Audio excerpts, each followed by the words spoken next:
Hello everyone and welcome to episode 22 of Wildwood Zoo. In today's video I build two habitats. It's a bit of a strangely laid out video, but they didn't take me long. I had what I had in mind. I had a lot of time to myself recently, so I kind of have been thinking about that. But yeah, in the first clip here you'll see me build the koala habitat. Then I forgot what it is. It's like halfway through the video, so around the 16-minute mark, I start on the cassowary habitat. Um, I wanted to start on the tropical Australia habitats, um, just so I have that area in mind because I struggle to visualize that area. And when I had it in my mind, I thought I've got to do it straight away. So yeah, I started that. Um, but yeah, in the next episode, I know it might be irritating some of you, but I will do the grasslands area in the middle, which is going to contain the red kangaroo and the rednecked wallaby. Um, but yeah, if you could like this video, comment down below if you like to give me any feedback or if you want to be named after an animal, that'd be greatly appreciated. But yeah, subscribe if you want to see more like this.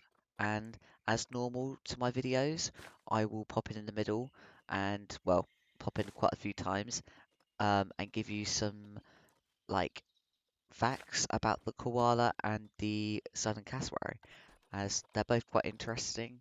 The koala is quite common, so maybe not as much, but I'll share some facts that I can find which I didn't know, because I know quite a lot, so it'd be quite hard, but I'll see if I can find any more. But yeah, also, I'd also like to see if you can give any feedback, because I have fixed the boxing problem. I haven't had that since I fixed it. I haven't had that happen in a while. So I'm really, really hoping that it fixed itself. Um, because I went around, it took me about half an hour just going around sorting out all the traversable areas, and I haven't had any problems. Um, the Garo habitat, I don't understand. I didn't change anything about the Garo habitat. It's just stopped, but we'll see.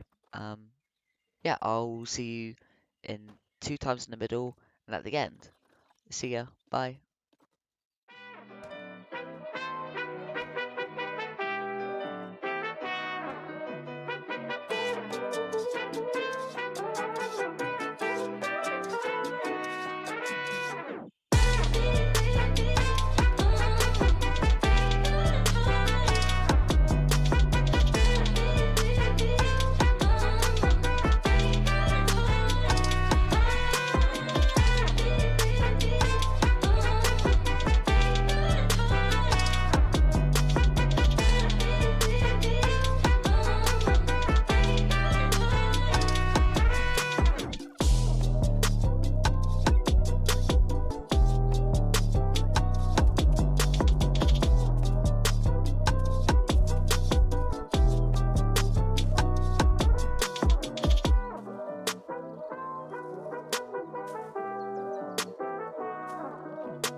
Hello again, and this is the part of the video where I share some koala facts.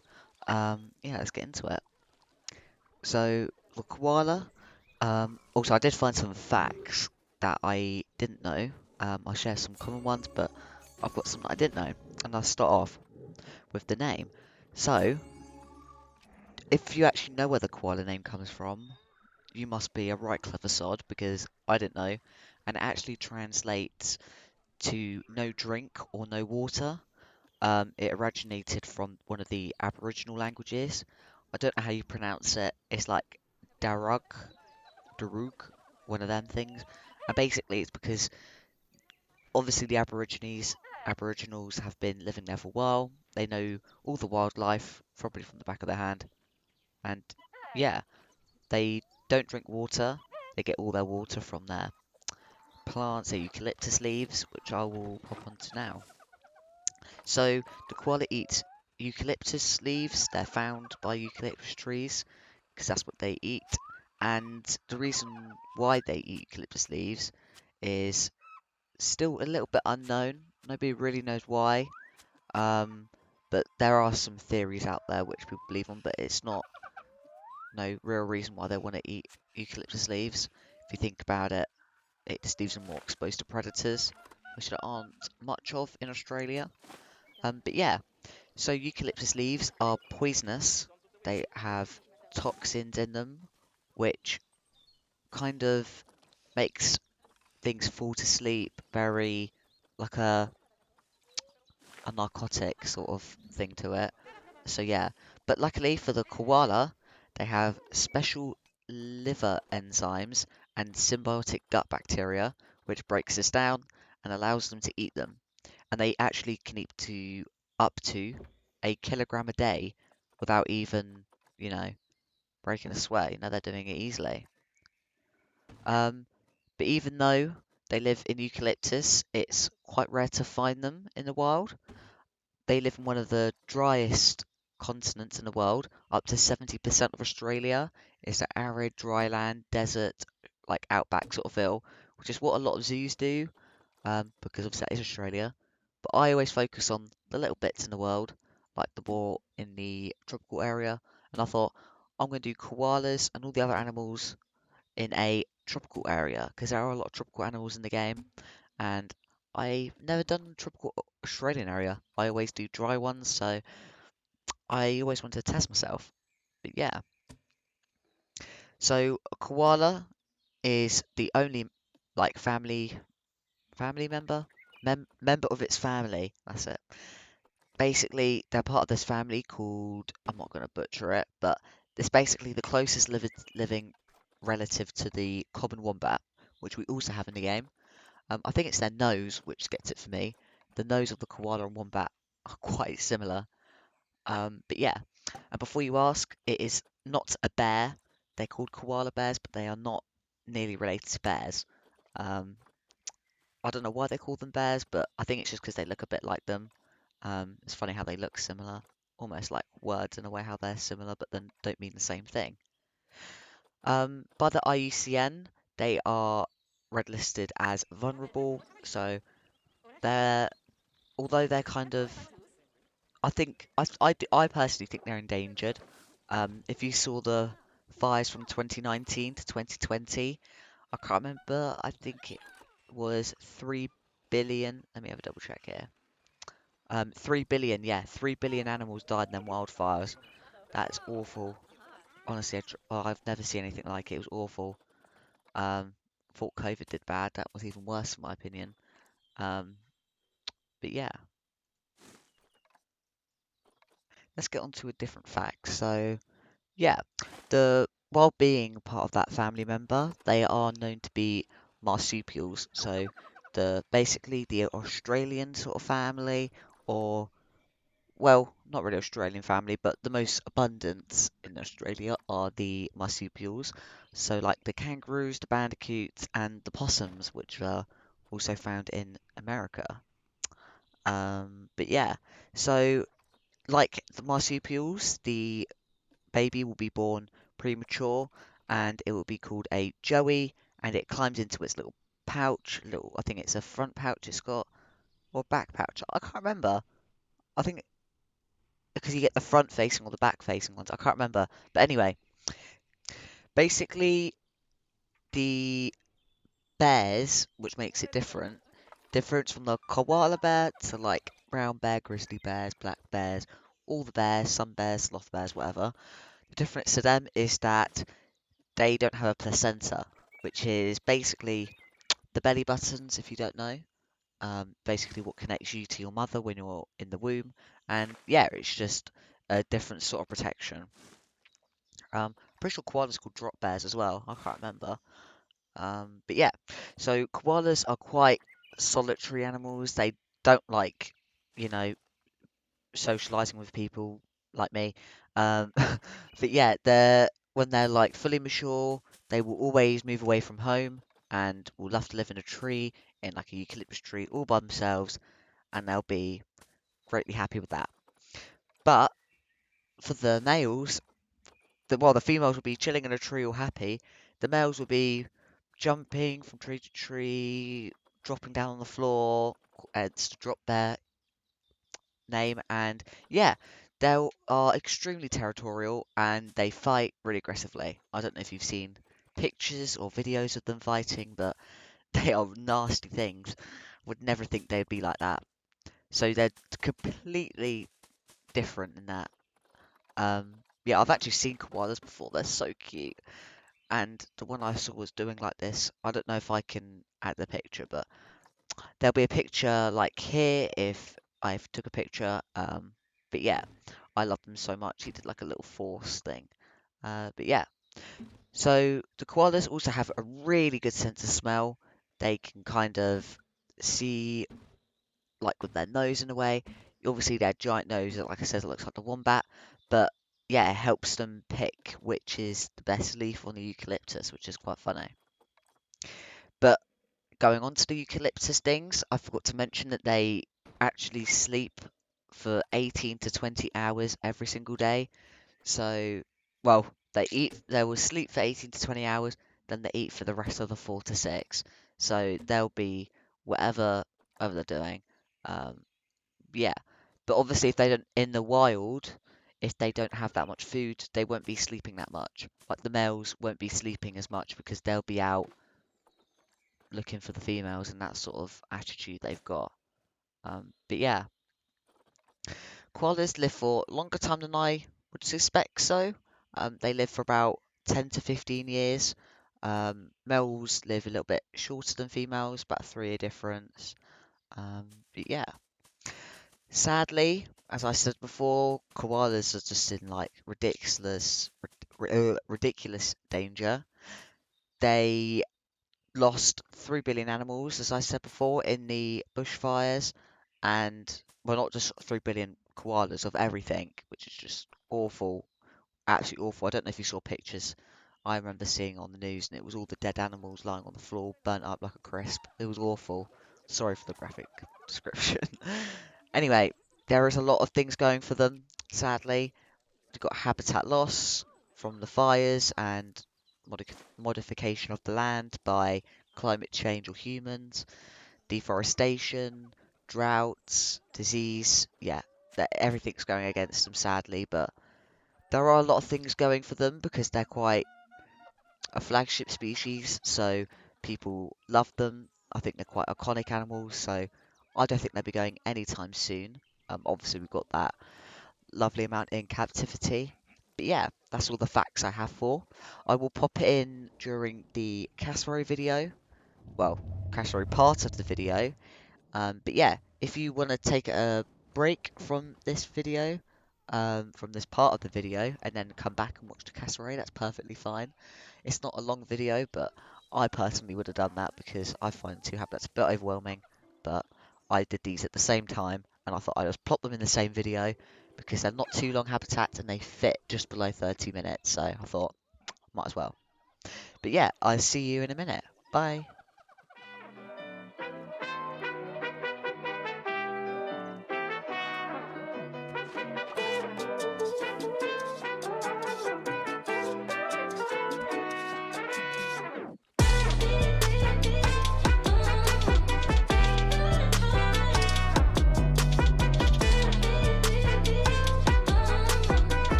and welcome to the part of the video where I share some southern cassowary facts. But yeah, the southern cassowary is also known as the double-wattled cassowary, if that helps. And they've got two little dangly thing wattles, whatever they're called. But yeah, so just to visualise where the cassowary came from, and I think the bit where I'm going to be coming from. So 66 million years ago, there is a place called the Yucatan Peninsula, where a giant big asteroid came crashing down and wiped out all of, well, 75% of all animal species, ending the reign of the dinosaurs. And luckily, some animals did survive, and some of the animals took the dominance over the dinosaurs. So, yeah. So, while in this little Yucatan Peninsula, there were these tree-dwelling songbirds in the Cretaceous area they were from. And yeah, they are cute little things. They live in the trees, and then slowly over the 80 million years, or whatever it was, they grew up to be this giant prehistoric little bird that is the most closely related to dinosaurs than any other animal, really.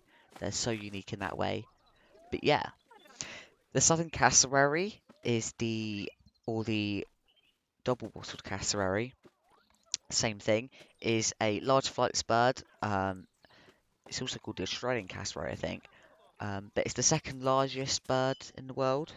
Um, but yeah, it's like related to the kiwi, ostrich, emu. They are actually the second largest following the ostrich. But yeah, different parts of the world. One lives on Australia/Indonesia, the other lives in Africa. Anyway, the southern cassowary is a flightless bird, so it lives in the forest floor of tropical rainforests. The Oceania continent is in the Australia. Mainly has two flightless birds, the emu and the cassowary. If you're in the jungle, you'll see this blue bird dart past. If you're in the grasslands or deserts, you'll also see a blue bird dart past you. But yeah, I think the cassowary is way more blue. It's actually all blue. The whole skin is blue. Not just its head. The whole skin is blue, even under the feathers. Everything is blue. It's just that you can't see it because of the large black feathers. I think the main feature about them that people go on and on and on and on and on about would be their feet and their horn. So their feet, also known as a casque, or whatever you call it, casque. It's basically a little head, and it's got multiple uses. It'd be used to, like, as an extension of their beak for fighting, and as like a defense mechanism. It's also used to cut the underbrush away. So if you've ever seen how an emu or a cassowary runs, it's very different to an ostrich. So an emu or cassowary will run head first with their head straight, and they go really fast. But yeah, that point will make them aerodynamic, and it will help them slice through the underbrush. And they actually can run up to speed of 30 miles an hour. I think it's 30 to 50 miles an hour, 30 to 40 top speeds. Um, but yeah, they run really fast, and it's probably one of the fastest animals that can run in the underbrush. It's ridiculously fast, and it's a keystone species, which means they're really important for the ecosystem. Obviously, clearing them pathways for little ones. I can't think of a little one from the top of my head, but yeah. The cassowary has three different ones, three different species, if you're wondering. There's the dwarf cassowary, the northern cassowary, and the southern cassowary. I'm pretty sure the only species in Australia is the double-watted, two-watted Australian or southern cassowary. It's whatever you want to call it. The southern cassowary is what they call it in game. I'm going to stick to that now. That is I'm pretty sure the only one found in Australia. They are very, very dangerous. One of the most dangerous animals in the world. They've got their large talon on their feet, which is about, I can't remember how big it is. I think it's 5 inches, which is about 12 centimeters in length. So extremely big and prehistoric. I would not want to be hit by that, but yeah, it's massive. Well, don't search up cassowary feet, but you know what I mean. I've explained it to you better than enough. This is apparently they say it's the most dangerous bird in the world, just because it's so prehistoric. It's literally like a velociraptor. That's probably where they got it, and it can jump high, about 2 meters in the air. It can run really fast. Honestly, you don't want to be near that. And I don't think they're extremely territorial, but they will definitely fight rather than run away. But lucky for you, if they're running after you, you kind of want to go towards the water because they cannot go in the water. They're they're not like good in deep water. Like as in they're not swimming fast. They obviously can swim and they'll be like kicking and like doing that, but they are not as quick as you think they are. They're quite well, they're not slow, but like if you want to go run away from them, my point is you go in the water and swim because they won't be able to dive or anything like that. So yeah, you know where you got to go. Yeah, so as I said, their head is actually originated from Papuan words called kasu, which is horned, which is like kind of the cascu in their heads. Um, and yeah, it's made as the same material as fingernails, everything is. But yeah, if you want to know some more interesting facts about their significance as a role in the ecosystem, they poo, which is extremely important, and they eat fruit, not meat, so you're lucky there. And their fruit will get digested, and the seeds will come out of their poo, and they are easy to pass through, and they're not damaged. So really good, and it helps some seeds. The acidity in their stomach will help some plants kind of germinate. So really important, and they need it. And actually, one team have found over 78 species of seeds in the droppings, and these seeds are actually about 4 to 92% of them actually rely on the gut of the cassowary to germinate, which is incredible. And then another thing that the big birds all have in common is their very, very large eggs. These ones are giant green ones, really hard to break into, really strong, and yeah, funny enough, like I think most the Australian big birds do this. Um, the female bird is usually not being horrible here, but usually in animals, the female bird does everything, the female animal does everything, and the males just kind of do their own thing recklessly.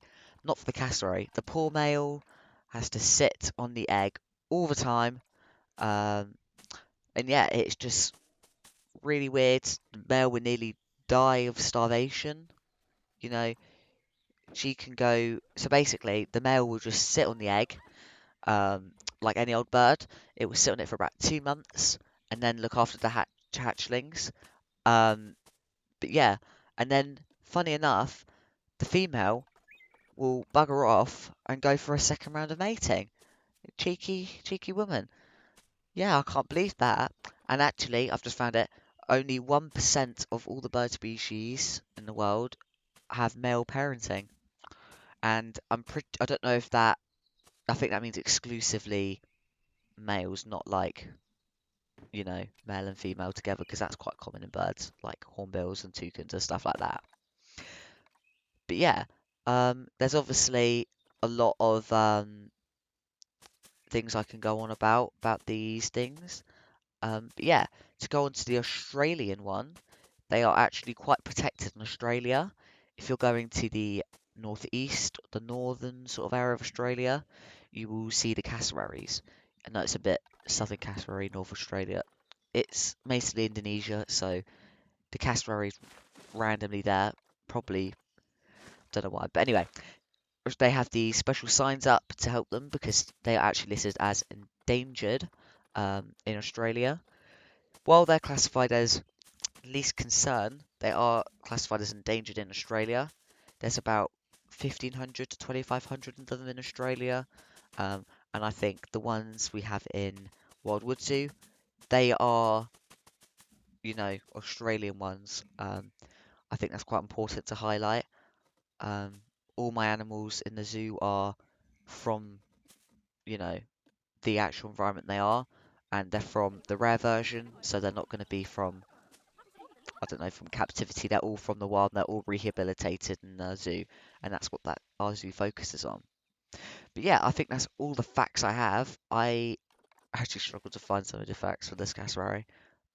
Well, putting together because I've heard a lot of them, so I try and add new ones in. But yeah, if you want to know any more facts, obviously search them up. It's always nice to know about the world. And yeah, I will see you soon. Bye.